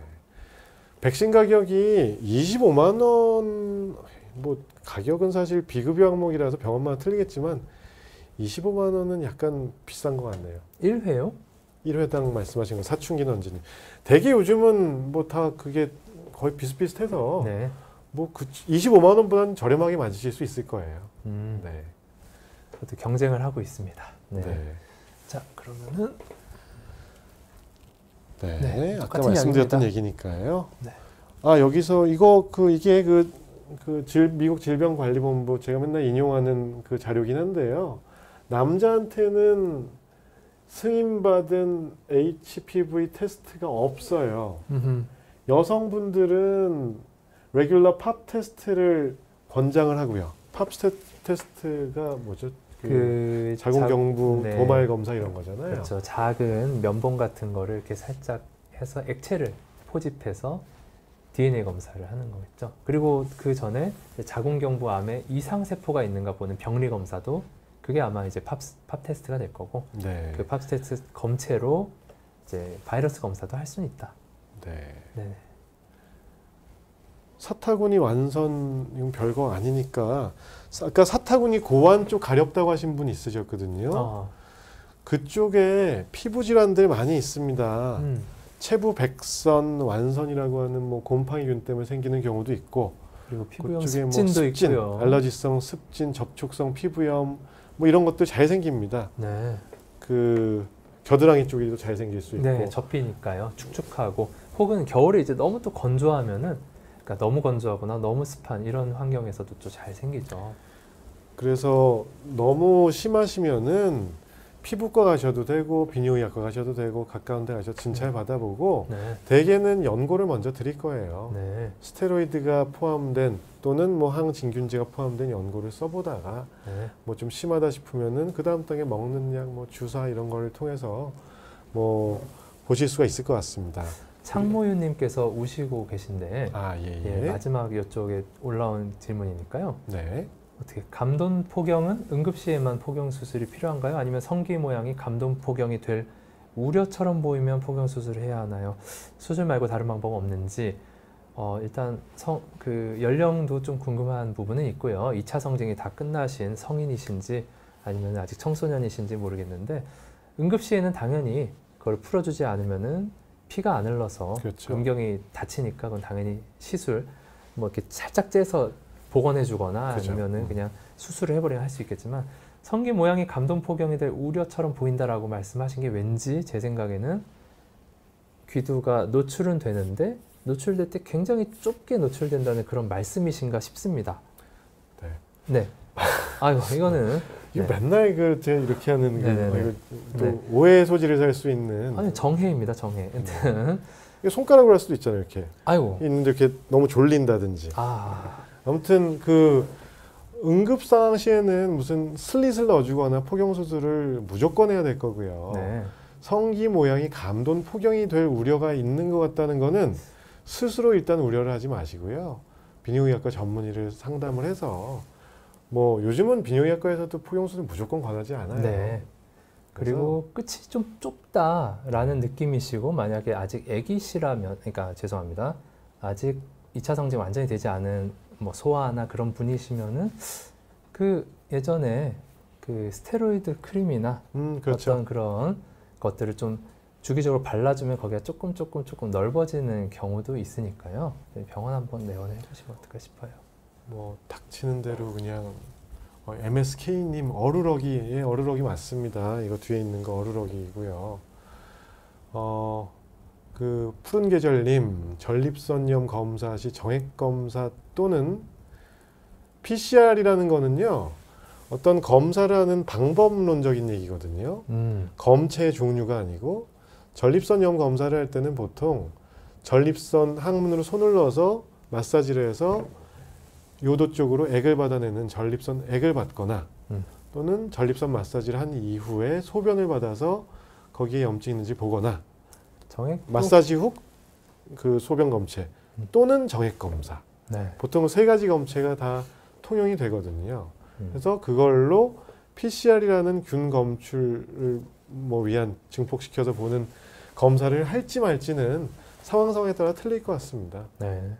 네, 저도 하는 경우도 있고 안 하는 경우도 있고 그 문진 환자분하고 대화를 나눠본 이후에 결정을 할 수가 있겠고요. 네.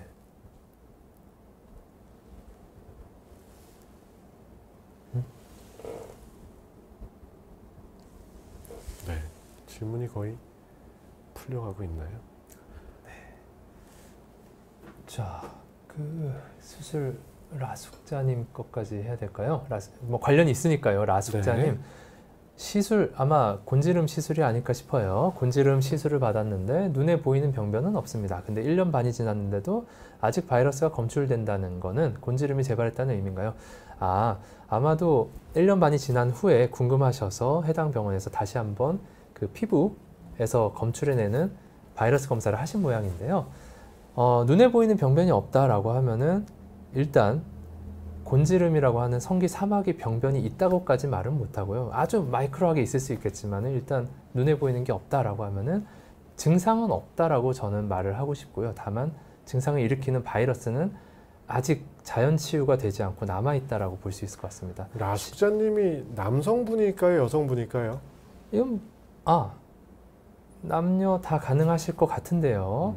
뭐 아이디일지 성함이실지 모르겠지만. 근데 눈에 보이는 병변이 수술에 없는데 바이러스가 어디서 검출이 될까요? 남자분이시라면은 피부 긁으셨을까요? 네, 그걸 해봤겠죠. 저는 진짜로 그런 경우에 긁지 않으시라고 추천을 드립니다.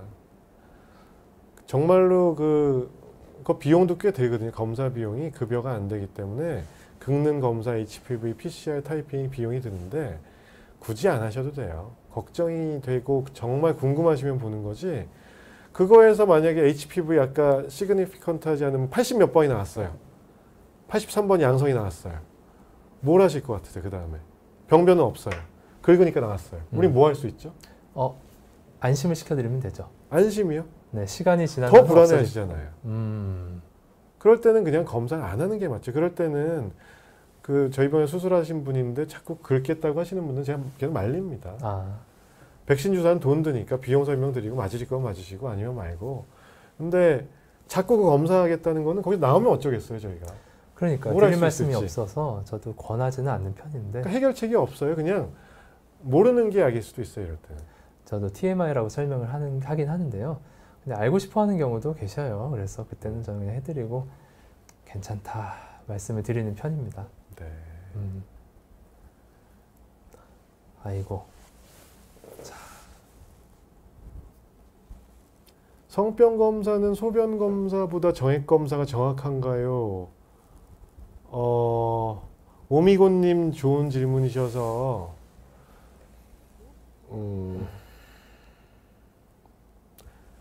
보통 교과서적으로는 소변, 아침 첫 소변 또는 일정 시간 이상을 참은 소변 정확하다고 되어 있고요. 그리고 어떤 요도의 분비물 같은 게 나오는 그 요도염 증상이 있는 경우에는 원래는 면봉 같은 걸로 팁에서 채취를 하는 게 예전에 일반적이었죠. 근데 증상이 없는 경우도 있고 네. 요즘은 PCR이라고 하는 좋은 툴이 있기 때문에 그냥 소변 검사를 하셔도 됩니다. 너무 아프기 때문에 네. 그거를 하면은 그러니까 그렇게 묻히면은 훨씬 그 세균들의 밀도가 높게 가져갈 수 있기 때문에 검사의 양성률이 높아질 텐데요. 정확도가.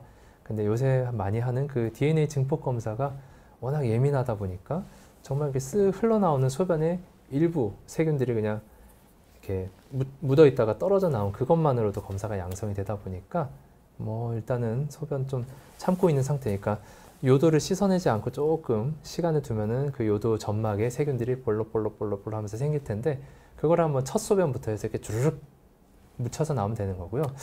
간혹 이제 저는 세균이 있다 그러면 보통 요도에 붙어 있다고 생각을 하지만 왜인지 모르게 소변으로는 안 나오고 소변 플러스 정액이나 전립선액을 해야만 검출되는 경우가 아주 드물게 있는 것 같습니다. 그래서 만약에 정액까지 주신다면 소변 검사 대 정액 검사가 아니라 소변 검사 대 소변 플러스 정액 검사라고 하면은 조금이나마 이게 너무 높을 수는 있겠지만 저도 비슷하게 일반적이지 생각합니다. 않아요. 정액 검사 요도염이 걱정돼서 오셨는데 정액 검사만 먼저 시행하는 경우는 저는 없고요. 소변만 보시거나 소변 플러스 정액을 보거나 같이 보는 거는 추천드릴 수가 있겠습니다. 네. 만성 전립선염과 전립선암은 크게 상관은 없는 걸로 알려져 있고요. 가끔 만성 염증이 일반적으로 암을 유발한다 이런 얘기를 들으시고서 그걸 일반화시켜서 전립선염도 뭐 전립선암 뭐 이렇게 생각하시는데 그 어떤 큰 인과관계는 사실 없고요. 네. 전립선암의 어떤 그 절대적인 위험 요소들은 밝혀진 게 사실 많이 있지 않아요. 네. 자, 어떻게 해야 되는가? 네. 일단은 어디까지 이제 정해야겠죠. 네. 네. 시간이 갈수록 질문이 많아지는데요. 그 오미곤님 답변 정말 감사합니다. 밑에까지는 이제 새 질문은 그만 주셔. 뭐 다음번에 한 번 더 주시면 에릭 센세님까지만 봐야 되겠네요. 지금 질문 주신 것까지만 보고 이제 PD님도 들어가셔야 되니까 네. 그 마무리를 해보려고 합니다. 네. 푸른 계절님 정액 검사에서 연쇄 상두균이 나와서 4주간 레보플록사신 크라빗 500mg을 드셨는데 고환통이 남아있네요. 어렵습니다. 네. 이게 이제 세균이 아직 남아서 증상이 있는 것인지 아니면 아까의 그 방화범은 잡혔는데 불길이 아직 남아있는 것인지, 특히나 고환통은 또 좀 오래 가고 그런 경향이 있어서 어려운 일입니다. 어떻게 하세요? 저는 이런 경우 그러니까 일단 항생제에 대한 내성 테스트를 아마 했지 않았을까 싶고요. 연쇄상구균이 나왔다면은 저희가 그 항생제를 내성이 없는 세균이라고 간주했을 때 그 항생제를 썼을 텐데 사주면은 저라면은 충분하다고 생각을 하고 네, 혹은 소변 검사를 한번 다시 배양 검사를 해서 아마 안 나오겠지만 세균이 안 나온 거 확인하면은 그다음부터 이제 잔불 잡으러 다니는 거라서 항균제를 좀 빼든가 아니면 물리치료를 하든가 아니면은 어렵습니다. 네. 네. 만성 전립선염일 가능성이 있기 때문에 정액 검사로 나왔다는 거는 요도염보다도요. 그래서 아주 센 약이거든요, 크라빗이. 그래서 그 정도 쓰셨으면은 균 없어진지 확인하고 항생제를 제하고서 뭔가 증상 위주로 치료를 하면서 약을 줄여가는 게 어떠실까 싶습니다. 그렇지만 이것도 다 철학이 다를 수는 있습니다. 저희가 뭐 이것이 옳다라고 말씀 못 드리죠. 네. 창모유님, 조루약. 네. 성감이 줄어들기까지는 아닐 텐데 남성의 오르가즘이라는 게 사실 사정과 굉장히 밀접하다고 생각을 했을 때 사정이 지연되기 때문에 오르가즘에 늦게 도달한다는 것도 뭐 틀린 말이 아닐 것 같은데요. 이런 질문이신지는 제가 의도를 잘 파악드렸는지는 모르겠는데요. 항울제로 개발하다가 이제 그 사정 지연제로 개발된 것들이 이제 프릴리즈라든가 뭐 네노맛 4만 개 항울제도 마찬가지 이런 거는 맞아서 연관이 있을 겁니다. 아마도. 저희 비뇨의학 라이브 검색해 보시면은 딱 지난달 방송분에 조루 뭐 사정 타이밍 뭐 이거 한참 얘기했었잖아요. 네. 그거 한번 참고해 보시면 다 나와 있습니다. 전립선 비대증 약물로 평생 컨트롤 가능할 수도 있고요. 안 될 수도 있죠. 정도에 따라서 증상에 따라서 MSK님. 그래서 그런 거를 가늠을 하기 위해서 비뇨기과과 의사가 있는 거니까요. 네. 전립선 비대증이라고 해서 물론 내과에서 약 다 받으셔도 돼요. 그렇게 다니시는 분도 있고요. 근데 꼭 검사는 해보셔야 돼요. 내과 선생님들께서는 그냥 거의 비슷한 약을 주로 주시는데 전립선 비대증도 크기와 증상에 따라서 천차만별입니다. 약도 여러 가지가 있고요. 그래서 약을 1단계, 2단계, 3단계로 써보다가 안 되면 수술해야죠. 네.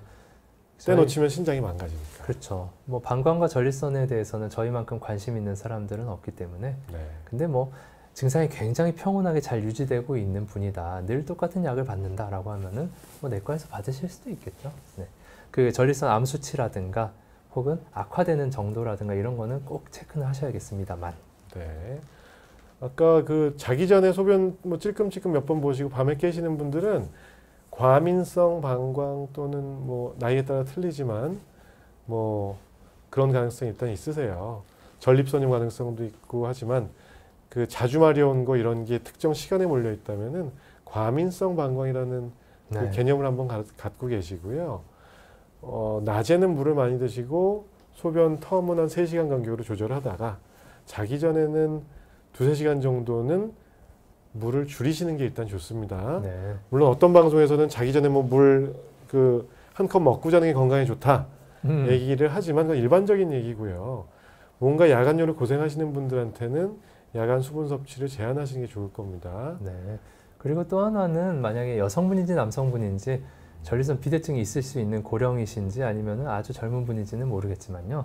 일단은 밤에 자기 전에 소변을 깰까봐 비우고 싶은 마음은 누구나 있어서 자기 전에 한 번 정도 볼 수 있고 혹시나 잔뇨가 남아있을까봐 2번까지도 볼 수 있다고 저는 생각하는데 만약에 뭐 전립선 비대증 때문에 잔뇨가 진짜 많이 남는 그런 분이 아니시라면은 그 이후에는 방광이 아무리 아우성을 쳐도 무시하고 그냥 주무시는 그렇죠. 그 습관, 그 감정적인 걱정, 습관 이런 게 또 연관이 돼 있어서요. 그렇습니다. 방광염 말씀하신 건 여성분일 수도 있겠는데요. 방광염 항생제 중에서 아목시실린이라는 약을 많이 저도 쓰는데 그게 또 편도염이나 이런 게 뭐 단순 목감기가 아니라 세균성 의심될 때 이비인후과에서 많이 쓰는 약이라서 비슷할 수는 있겠습니다. 방광염 치료할 때 아목사실린을 쓰시나요? 저는 오그멘틴. 오그멘틴 쓰세요? 네. 저는 1차로는. 개원하고서 거의 써본 적이 없어요. 사이프로 쓰시나요? 저는 뭐 세파기 항생제를 세파. 쓰거나 아니면 뭐 아까 크라빗까지는 안 쓰더라도 퀴놀론 뭐 쓰죠. 네. 그래서 항생제라는 게 물론 어떤 그 균이 침범한 위치에 따라서 잘 드는 것도 물론 있지만 네. 항균 작용은 어느 정도 있기 때문에 같이 좋아지는 분도 있어요. 그렇죠. 네. 그다음에 HSY님 성기능 장애 없습니다. 뭐 그러니까 적정한 용량을 사타구니 피부 질환 때문에 스테로이드 연고를 쓴다고 해서 뭐 과용량을 뭐 바르거나 뭐 이렇지 않으면은 큰 문제 없으실 거입니다. 네, 한 번에 일주일까지만 바르시는 게 좋긴 하겠습니다. 그래도. 아이고 저쪽에 일단 여기는 더 질문은 안 받고요. 네. 마지막으로 여기 있는 거 아까 김재성님 아까 질문 주신 것 같은데 송구합니다. 늦었습니다. 38세 남자시고 소변 나오는 안쪽이 약하게 찌릿하고 아랫배도 아프실 수 있고 전립선 비대증도 있고요. 아이고. 졸음이 발기도 잘 되지 않습니다. 말씀하신 증상만 말씀하신 거는 굉장히 교과서적으로 전립선염이 있을 때 그 발생할 수 있는 증상들 다 말씀해 주셨는데요. 요도 쪽이 한 번씩 약하게 찌릿하다. 요도염일 수도 있고 전립선염일 수도 있고 아랫배 치골 있는 부분이 한 번씩 찌릿하다. 전립선염에 상당히 흡사하고요. 전립선 비대증이라고 하는 건 아마 초음파를 보시지 않았을까 싶은데 연령이 너무 젊으셔서 그 진성 참트루 전립선의 세포수가 증가한 전립선 비대증이라기보다는 아마도 전립선 염증 때문에 물이 차서 좀 부어가지고 초음파를 봤을 때는 좀 크다라고 읽혔을 수 있어요. 근데 큰 거는 맞는데 그게 진짜 전립선 비대증이라기보다는 일시적인 전립선 염 때문에 부은 게 아닌가 싶고 조루 및 발기부전 증상 일시적인 그것도 전립선 염증과 굉장히 연관이 되어 있습니다. 그래서 방광검사도 물론 원하시면 하실 수 있겠지만은 아마 전립선 염에 대한 치료 그 길고 험난한 길을 한번 같이 해보셔야. 그렇게 얘기를 하시면 비뇨기과 가시겠어요? 그러니까 잘 될 수도 있고. 근데 이미 몇 번 하신 것 같아서. 그 진료 보는 비뇨기과 가셔서 이 말씀을 얘기하시면은 전립선에 대해서 검사를 한번 쭉 해보자고 말씀을 하실 거예요. 전립선염이 가장 의심되고요. 전립선염의 대표적인 증상을 다 써주신 거예요. 네, 그러니까요. 방광검사 뭐 하는 와중에 할 수도 있고요. 근데 전립선이 일단 문제이고요. 전립선 비대는 뭐 좀 클 수는 있지만 비대증이라고 일단 생각은 하지 않고 계시는 게 좋습니다. 뭐 21g이라고 해서 좀 큽니다라고 해서 다 비대증 아니세요. 38세시면요. 네. 그래서 한번 비뇨기과에서 종합검사를 받아보시고요. 사정식 쾌감이 하나도 없어져서 고민인데 자 이것도 사정장애. 어려운 일이네요. 죄송하지만 이것도 지난달 저희 방송분을 한번 여기서 했던 걸 보시면은 좀 나와 있는데요. 이게 쾌감이 부족하거나 지루 증상이 있는 분들이 저희가 거의 답이 없다고 그때만 얘기를 했었죠. 네. 근데 또 전립선염과 관계가 있을 수도 있어요. 2년 정도 전이라면 조금 애매하긴 한데요. 일단 쾌감이 느껴지는 게 전립선에 관련된 부분에 그런 그 감도나 신경도 중요할 텐데 또 그 안에 요도 그 전립선과 그 요도 사이 부분을 쫙 누정을 통해서 정액이 쫙 채워졌다가 그게 한 번에 쫙 발사되면서 느껴지는 부분도 있기 때문에 그런 부분에서의 어떤 뭐 정액 양이 좀 부족하나 아니면은 어디 새나 역행성으로 뭐 이런저런 것도 고민해봐야 될 것 같은데 좀 어렵긴 한 부분인 것 같습니다. 네, 답변을 잘 못 드렸네요. 최모모님 아랫배 불편해서 병원 가니 이렇게 오신 분들 많으세요. 여성분들 아랫배 아파서 산부인과 먼저 가보시면은 초음파 다 해보니까 별 문제 없다더라. 비뇨기과는 외과 한번 가보십시오. 네. 비뇨기과도 별 문제는 없고 외과에서 장 쪽 문제도 아니고. 근데 뭐 검사하신 거 보니까 뭐 자궁무록에 간 무록, 콩팥에 작은 뭐 요로결석. 네. 요로결석이 신장에 작은 게 있을 때는 증상은 거의 없다고 보시면 돼요.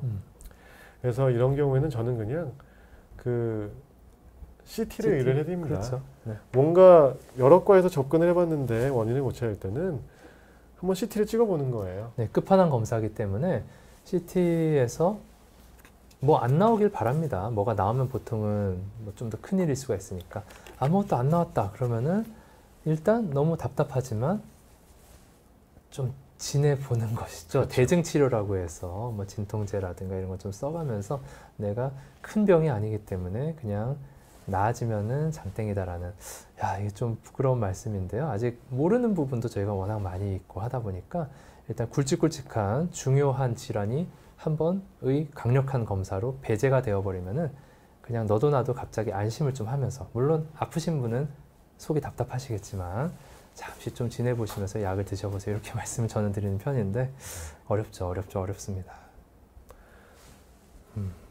요동 벌 도라지님, 51세 남자, 발기력이 부족해졌습니다. 이렇게 질문을 주시면은 할 말이 너무 어쩔 수 있죠. 많은 인포메이션을 주셔야 돼요. 뭐 그 원래 어떠셨는지, 혈압, 당뇨, 뭐 다른 것들 어떠신지. 그냥 당연히 이럴 때는 저희가 드릴 수 있는 말씀은 비뇨기과과 와서 50대시니까 전립선 검사 해보시고요. 혈액 검사에서 남성 호르몬 수치 한번 체크해 보시고요. 그러니까 전립선 검사할 때는 피 검사, 소변 검사, 항문 검사, 초음파 검사가 다 포함되니 그거에다 남성 호르몬 정도 체크를 해본 다음에 뭐 발기에 대한 초음파 검사까지 굳이 처음에 안 보시더라도 이상 여부를 확인하고 약의 도움을 좀 받아보세요. 그러면은 약을 나중에 뭔가 일시적이고 심리적인 거라면은 약 쓰고 자신감 생긴 다음에 확 좋아질 수도 있고, 안 되면은 뭐 치료 목적으로 꾸준히 약을 쓰시게 될 수도 있겠지만 비뇨기과를 방문해 보시고요. 미치님, 당뇨가 있으시면은 그 소변을 잘 본다는 거는 전립선 쪽인 측면도 있죠. 소변이 나가는 출구가 전립선이라고 하면은 근데 또 이제 중요한 한 축은 이게 수축, 펌프질을 잘해야 될 거 아니에요. 그죠? 방광이 튼튼해야 되는 것도 배뇨의 한 축을 담당을 하는데 네, 당뇨가 이제 방광을 망가뜨릴 수가 있죠. 신경을 조금 약하게 만들 수 있어서, 물론 미치님 여성분일 수도 있습니다. 신경인성 방광이라든가 이런 게 생길 수도 있고, 또 애초에 당뇨가 있으시면은 다음 단뇨 하시는 경우도 있어서 그렇죠. 방광을 너무 많이 물이 채우는 것일 수도 있고 다양한 가능성이 있는데요. 당뇨는 당연히 내과에서 혈당 조절만 잘 된다면은 더 이상 다른 부분을 악화시키지는 않으므로 당뇨 치료를 잘 하시면서 비뇨기과를 한번 가셔서, 남성분인지 여성분인지 모르겠네요. 그래서 방광 내시경을 보시면 당뇨가 오래되면 방광이 변성이 되거든요. 그 뭐 육주화라고 해서 막 방광이 이제 막 그 찌글찌글해지고 수축력을 잃으면은 그거는 잘 안 돌아와요. 한번 잃어버린 수축력은. 전립선은 뭐 수술을 하고 뭐 약을 써도 개선이 될 수 있지만 이게 쭉쭉 수축력을 잃어버린 방광은 확 좋아지지 돌아오기가 않습니다. 힘듭니다. 과민성 방광은 약물 치료, 행동 치료 둘 다 중요하고 저는 행동 치료를 더 강조하는 편입니다. 약을 이것 때문에 평생 쓸 건 아니니까요. 네, 도움을 받다가 언젠가는 끊을 수 있으면 끊어야죠. 그럼요. 네. 잘 할 수 있습니다. 요동벌 도라지님 마지막으로 네. 정보를 주셨네요. 네. 혈압, 당뇨 없이 건강하신 분이고 남성 호르몬 좀 부족하다고 나왔다면은 전립선 검사를 해보셨는지 모르겠네요. 전립선 검사를 꼭 해보시고 남성 호르몬이 부족하다면은 뭐 그 비뇨기과 선생님이 몇 가지 제안을 할 거예요. 호르몬을 좀 어느 정도 낮은지 모르겠는데 높일 수 있는 치료를 할까요, 말까요? 또는 발기 약제를 좀 드려볼까요? 그다음에 요즘은 뭐 발기 물리치료 같은 것도 있긴 한데 아무튼 뭐 옵션이 있으니까 그런 것 중에서 뭐 비용이 들 거니까 발기라는 질환이 아니라 그 파트는요 보험 혜택이 없어요. 발기가 궁금해서 검사를 했다. 발기 자체만 궁금하다라면은 비급여 항목이 될 거고 약도 다 보험이 안 될 거고요. 네. 물론 발기가 문제가 오로지가 아니고 전립선을 같이 볼 때는 전립선에 대한 부분은 의료보험 혜택이 되죠, 전액이. 근데 아무튼 그런 비용과 그 나의 어떤 니드와 생각을 해보고 맞춤 치료를 하시면 될 것 같습니다. 네. 자, 이제 딱 질문이 끝난 것 같습니다. 네. 아유, 아까 슬라이드 넘기다 보니까 뒤에 중요한 것들이 많았는데 그런가요? 앞으로 우리 준비는 한 5개 정도만 여기다 담아오고 네, 네. 이거를 더 치중해서 하는 걸로 하시죠. 네, 네. 감사합니다. 주사 제한하셨으면 한번 맞아보시는 것도 괜찮아요. 요동 벌도라지님. 네. 우리 미치님 남자분이시면은 그러니까 연세가 어떻게 되시는지 모르겠지만 당뇨와 꼭 연관 없이 전립선 비대증도 나름대로 그럼요. 같이 있을 수 있어서 네. 한번 내원을 해보시는 건 어떨까 싶습니다. 아유, 장시간 시청해 주셔서 고생하셨습니다. 감사드리고요. 너무 늦게까지. 네. 네, 저희는 또 아마 3월에 할까요? 네, 좋습니다. 시간 되면 한 달에 2번 하시던데. 아이고, 네. 네. 아무튼 고생 많으셨습니다. 감사합니다. 네, 좋은 밤 되십시오. 감사합니다.